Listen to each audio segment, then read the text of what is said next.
সুপ্রিয় দর্শক, আসসালামু আলাইকুম। নিউজ বাংলা 24-এ আপনাদেরকে স্বাগতম। প্রথমেই জানিয়ে দিচ্ছি সংবাদ শিরোনাম। সাবেক সিইসি শামসুল হুদা মারা গেছেন।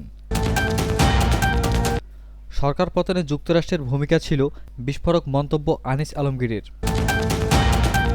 হবিগঞ্জে দুই পক্ষের সংঘর্ষে আহত 20। তারেক রহমানের দেশে ফেরার প্রস্তুতি। অপরাধে সম্পৃক্ত না থাকা আওয়ামী লীগদের সঙ্গে জুলুম করা যাবে না, যা বললেন রাশেদ। কারা নির্বাচনে অংশ নিতে পারবেন না, জানালেন অ্যাটর্নি জেনারেল। এতক্ষণ শুনছিলেন সংবাদ শিরোনাম। পুরো খবর পেতে ভিডিওটি শেষ পর্যন্ত দেখুন। সর্বশেষ খবর পেতে চ্যানেলটি সাবস্ক্রাইব করুন। এবার বিস্তারিত। সাবেক প্রধান নির্বাচন কমিশনার সিইসি এটিএম শামসুল হুদা আর নেই। আজ শনিবার সকালে তিনি ইন্তেকাল করেছেন। ইন্না লিল্লাহি ওয়া ইন্না ইলাইহি রাজিউন। তার বয়স হয়েছিল ৮৩ বছর। তিনি স্ত্রী ও এক মেয়ে রেখে গেছেন। শামসুল হুদার শ্যালক আশফাক কাদেরী প্রথম আলোকে বলেন, সকাল ৯টার দিকে গুলশানের বাসায় এটিএম শামসুল হুদা মারা গেছেন। পরে তাকে বেসরকারি ইউনাইটেড হাসপাতালে নেওয়া হয়। সেখানে চিকিৎসক তাকে মৃত ঘোষণা করেন। আশফাক কাদেরী আরও বলেন, শামসুল হুদার মরদেহ ইউনাইটেড হাসপাতালে রাখা হয়েছে। তার মেয়ে যুক্তরাষ্ট্রে থাকেন। তিনি দেশে ফিরলে জানাজা হবে। বনানী কবরস্থানে তাকে দাফন করা হবে। সাবেক এই সিইসি নবম জাতীয় সংসদ নির্বাচনের নেতৃত্ব দেন। ফখরুদ্দিন আহমেদের নেতৃত্বাধীন তত্ত্বাবধায়ক সরকারের সময় ২০০৭ সালের ৫ই ফেব্রুয়ারি এটিএম শামসুল হুদার সিইসির দায়িত্ব নিয়েছিলেন। তিনি কাজ করেছেন ২০১২ সাল পর্যন্ত। কমিশনার হিসেবে তার সঙ্গী হন মোহাম্মদ সহুল হোসাইন ও এম সাখাওয়াত হোসেন। এটিএম শামসুল হুদা ১৯৪২ সালে ফরিদপুর জেলার সদর উপজেলায় জন্ম নেন। স্বাধীনতার পরবর্তী সময়ে তিনি পাকিস্তান সিভিল সার্ভিস থেকে বাংলাদেশ সিভিল সার্ভিসে যোগদান করেন। তিনি বাগেরহাট মহকুমার প্রশাসক, পানি সম্পাদক মন্ত্রণালয় ও অর্থ মন্ত্রণালয়ের সচিব এবং বাংলাদেশ কৃষি উন্নয়ন ব্যাংকের ব্যবস্থাপনা পরিচালক সহ একাধিক গুরুত্বপূর্ণ পদে দায়িত্ব পালন করেন। সাবেক সিইসি এটিএম শামসুল হুদার মৃত্যুতে শোক জানিয়েছে বাংলাদেশ নির্বাচন কমিশন। সরকার পতনে যুক্তরাষ্ট্রের ভূমিকা ছিল বলে বিস্ফোরক মন্তব্য করলেন আনিস আলমগীর। কলামিস্ট ও সাংবাদিক আনিস আলমগীর বলেছেন, জুলাই আগস্টের অভ্যুত্থানের জন আকাঙ্ক্ষা ছিল, শুধু আমেরিকা এই অভ্যুত্থান ঘটিয়ে দিয়েছে সেটা বলা যাবে না। তবে অবশ্যই আমেরিকার ভূমিকা এখানে ছিল। সম্প্রতি একটি টক শো অনুষ্ঠানে তিনি একথা বলেন। তিনি বলেন, যখন আপনার দুর্বলতা থাকে তখন অন্যরা সেই দুর্বলতার সুযোগ নেয়। মার্কিন প্রশাসনের সঙ্গে আওয়ামী লীগ সরকারের বিরোধ ছিল, সেই বিরোধ তারা কাজে লাগিয়েছে। বারবারই দেখা গেছে মার্কিন সরকার আওয়ামী লীগ সরকারের সঙ্গে কখনো ভালো সম্পর্ক রাখেনি। আন্দোলনে যুক্তরাষ্ট্র কী করেছে এমন প্রশ্নের জবাবে আনিস আলমগীর বলেন, আন্দোলনে যারা অংশগ্রহণ করেছেন তারাই বলেছেন তাদের সঙ্গে মিটিং হয়েছে, তাদের কাছে অর্থ ছিল, এগুলো তো এখন তারা স্বীকার করছে। তিনি বলেন, মার্কিন প্রশাসনের ইন্ধন ছিল, এটা অস্বীকার করার কোনো উপায় নেই। যেসব উপদেষ্টা নিয়োজিত হয়েছেন তাদের কয়েকজন এই জন আকাঙ্ক্ষার সঙ্গে মিল রেখে আন্দোলন করেছিলেন।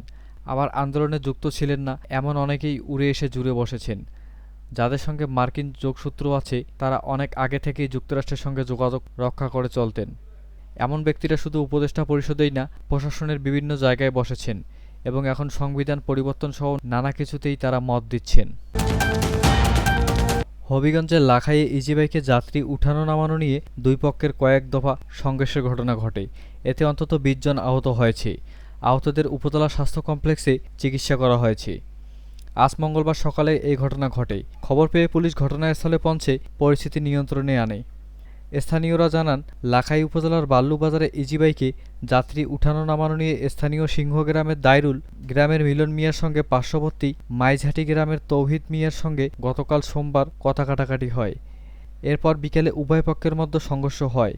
এর জের ধরে আজ মঙ্গলবার সকালের দিকে দুই পক্ষের সংঘর্ষ হয়ে দেশীয় অস্ত্র নিয়ে সংঘর্ষ জড়িয়ে পড়ে। এতে অন্তত ২০ জন আহত হয়েছে। বিষয়টি নিশ্চিত করে লাখাই থানার ভারপ্রাপ্ত কর্মকর্তা ওসি বন্দের আলী মিয়া জানান, সংঘর্ষের খবর পেয়ে পুলিশ পরিস্থিতি নিয়ন্ত্রণে আনে। এলাকায় অতিরিক্ত পুলিশ মোতায়েন করা হয়েছে। বিএনপির ভারপ্রাপ্ত চেয়ারম্যান তারেক রহমানের দেশে ফেরাকে কেন্দ্র করে রাজনৈতিক অঙ্গনে জোর আলোচনা চলছে। শীঘ্রই তিনি ফিরছেন এমন বার্তা বিএনপির নেতারা দিলেও তার প্রত্যাবর্তনের নির্দিষ্ট দিনক্ষণ এখনও জানানো হয়নি। দলের শীর্ষ নেতৃত্ব বলেছেন, প্রয়োজনীয় প্রস্তুতি নেওয়া হচ্ছে, তবে সিদ্ধান্ত রাজনৈতিক বাস্তবতা ও নিরাপত্তা বিবেচনায় নেওয়া হবে। দলীয় একটি সূত্র জানিয়েছে, তারেক রহমান আগস্টের শেষ দিকে দেশে ফিরতে পারেন। যদিও এটি এখনও চূড়ান্ত নয়। আসন্ন জাতীয় নির্বাচন, দেশের রাজনৈতিক পরিস্থিতি ও ব্যক্তিগত নিরাপত্তার বিষয়গুলো তার প্রত্যাবর্তনের সময় নির্ধারণের গুরুত্বপূর্ণ বিবেচ্য বিষয় হয়ে উঠেছে। সূত্র বলছে, জুলাই আগস্টে ফেরার সম্ভাবনা থাকলেও বর্ষাকালে বৈরী আবহাওয়ার কারণে বড় আকারের গণ অভ্যর্থনার প্রস্তুতির বিঘ্ন ঘটতে পারে। তাই দল ভিন্ন সময়ে ভাবছে, বিশেষ করে নির্বাচনের তফসিল ঘোষণার আগে বা পরে, যাতে তার আগমন রাজনৈতিকভাবে কার্যকর হয়। এর মধ্যে গুলশানে ১৯৬ নম্বর বাড়িতে তারেক রহমানের থাকার প্রস্তুতি চলছে। একসময় এই বাড়িটি ব্রিটিশ আমেরিকান টোবাকোর কাছে ভাড়া দেওয়া ছিল। তবে তারা সরে যাওয়ার পর সেখানেই সংস্কার কাজ শুরু হয়েছে। ধারণা করা হচ্ছে দেশে ফিরলে তিনি সেখানেই থাকবেন। ২০০৭ সালে ৭ই মার্চ ১:১১ সময় তারেক রহমান গ্রেপ্তার হন এবং ২০০৮ সালে জামিনে মুক্তি পেয়ে চিকিৎসার জন্য লন্ডনে যান। এরপর থেকে তিনি সেখানেই অবস্থান করছিলেন। দীর্ঘ ১৭ বছর পর তার দেশে ফেরার আর কোনো আইনি বাধা নেই বলে জানিয়েছেন অন্তর্বর্তী সরকারের স্বরাষ্ট্র উপদেষ্টা লেফটেন্যান্ট জেনারেল মোহাম্মদ জাহাঙ্গীর আলম চৌধুরী। দলের বিভিন্ন পর্যায়ের নেতারা ইতিমধ্যে ঘোষণা দিয়েছেন, তারেক রহমানের প্রত্যাবর্তন উপলক্ষে তারা প্রস্তুত।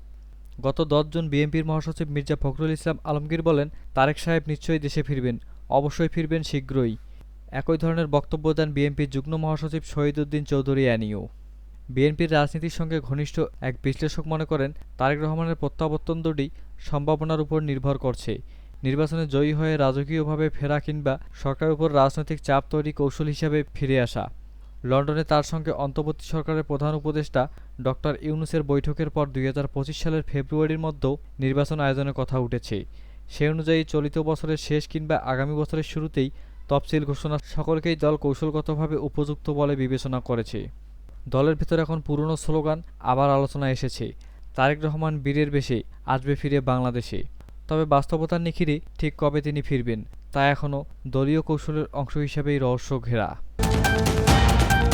গণ অধিকার পরিষদের সাধারণ সম্পাদক মোহাম্মদ রাশেদ খান বলেছেন, আওয়ামী লীগের বিচার বা যারা আওয়ামী লীগের মধ্যে অপরাধী ছিল তাদের বিচারের দাবি জানানো যেতে পারে। তবে যারা জুলুম বা অপরাধে সম্পৃক্ত হয়নি তাদের সঙ্গে জুলুম করা যাবে না।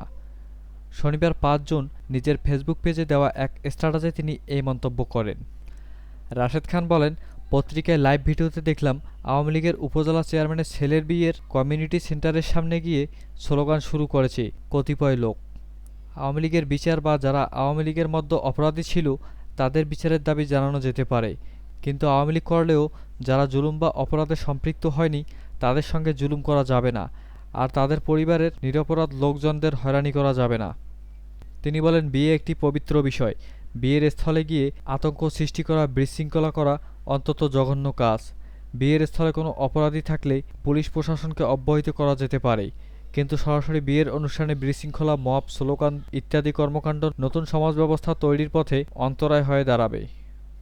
রাশেদ খান আরও বলেন, আওয়ামী লীগের পরিবারের কেউ বিয়ে করতে পারবে না, অনুষ্ঠান করতে পারবে না, সমাজে থাকতে পারবে না। এমন সংস্কৃতি গড়ে উঠলেই সমাজে অস্থিরতা বাড়বে। গণঅভ্যুত্থানের পরে সমাজে শৃঙ্খলা ও সভ্যতা প্রতিষ্ঠা করা না গেলে গণঅভ্যুত্থানের স্বাদের চেয়ে বিষাদে ছেয়ে যাবে বাংলাদেশ। গতকাল বিয়ের অনুষ্ঠানে যারা বিশৃঙ্খলা সৃষ্টি করেছে তাদের আইনের আওতায় আনলে এ ধরনের মব সৃষ্টির ঘটনা বন্ধ হতে পারে। মবের নামে সমাজে যে হয়রানি শুরু হয়েছে তা চলতে থাকলে আমরা কখনোই অগ্রসর ও সভ্য জাতিতে পরিণত হতে পারব না। আন্তর্জাতিক অপরাধ ট্রাইব্যুনালে যারা দণ্ডিত হবেন তারা নির্বাচনে অংশ নিতে পারবেন না বলে জানিয়েছেন অ্যাটর্নি জেনারেল মোহাম্মদ আসাদুজ্জামান। শনিবার ৫ আগস্ট জুলাই আন্দোলনের চেতনা বাস্তবায়নের করণীয় শীর্ষক এক বিতর্ক অনুষ্ঠানে তিনি একথা বলেন। অ্যাটর্নি জেনারেল বলেন, আওয়ামী লীগের সঙ্গে যারা জড়িত তাদেরও আইনের আওতায় আনার সুযোগ আছে। রাজনৈতিক দ্বন্দ্ব থাকলেও আওয়ামী লীগের বিরুদ্ধে সব দল ঐক্যবদ্ধ মানবতা বিরোধী অপরাধের দল হিসেবে আওয়ামী লীগের বিচার করা যাবে। মব ইস্যু নিয়ে আসাদুজ্জামান বলেন, এটা বিচার বিভাগের প্রতি অনাস্থা নয়, বরং গত ১৭ বছরের ক্রোধ। তবে এই ক্রোধ সমীচীন নয় বলেও মন্তব্য করেন তিনি। জুলাই অভ্যুত্থানে শহীদদের স্মরণ করে অ্যাটর্নি জেনারেল বলেন, আবু সাঈদ কোনো রাজনৈতিক দলের না, জুলাইয়ের শহীদরা কোনো রাজনীতির কেউ না। তারা স্বৈরাচার আমলের ভুক্তভোগী হয়ে রাস্তায় নেমেছিল, তারা সবাই নাগরিক প্রতিনিধি। তিনি বলেন, জুলাই বিপ্লবের মূল চেতনা বাংলাদেশের সুশাসন। দেশ সুশাসন ও ন্যায় বিচার প্রতিষ্ঠা করাই এর প্রধান লক্ষ্য।